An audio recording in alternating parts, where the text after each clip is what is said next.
안녕하세요. 캠퍼스 정보센터입니다. 2017학년도부터 학자금 지원 제도가 개선됩니다.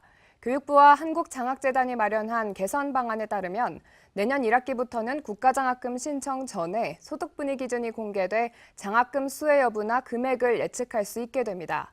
저소득층을 대상으로 하는 국가장학금 인류형의 성적 기준 요건도 완화되는데요.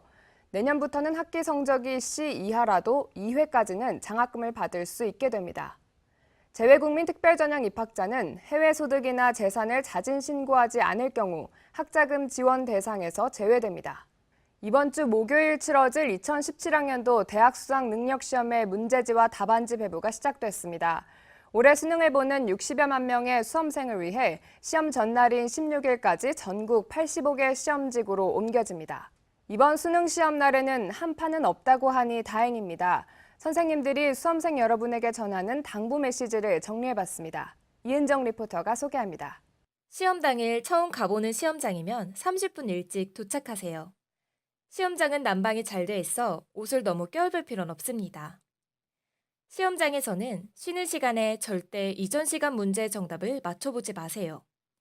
그 시간에 다음 시간 공부를 위해 미리 가져간 노트를 보며 준비하는 것이 좋습니다. 가능하면 수험표 뒷면에 내가 쓴 정답을 적어오면 좋습니다. 수시 원서를 써둔 학교에서 논술이나 면접을 보러 갈 것인지 판단도 해야 하고 전문대 수시 2차 접수도 있으니까요. 요행이나 기적을 바라지 말고 한 문제에 한 문제 집중해서 이제껏 공부한 내용을 떠올리며 풀어가십시오. 수능 수험생을 둔 학부모들의 발길이 전국의 명당으로 이어지고 있습니다. 오래된 입시철 풍속도 가운데 하나일 텐데요. 널리 알려진 수능견 명당은 대구 팔공산의 갓바위입니다. 또 전남 여수 향일암과 인천 강화군 성모도 보문사에도 수험생을 둔 부모들의 발길이 끊이지 않았습니다. 충북 진천 보탑사도 마찬가지인데요. 경내 소나무에는 수능 대박, 합격 기원 등의 문구가 적힌 쪽지가 연등꽃처럼 걸려 있다고 합니다. 수능 대박을 기원하는 촛불의식도 여자고등학교 곳곳에서 진행됐습니다.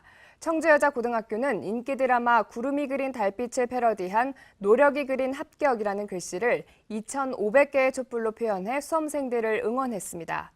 올해로 10년째 진행된 의식이라고 합니다. 또 속초여자고등학교는 불꽃으로 이룸이라는 글자를 새기는 퍼포먼스를 펼치며 수험생들을 응원했다고 합니다.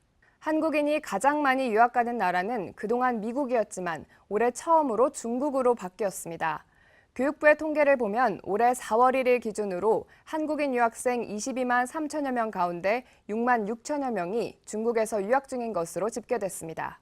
이어 미국이 6만 3천여 명으로 뒤를 이었습니다.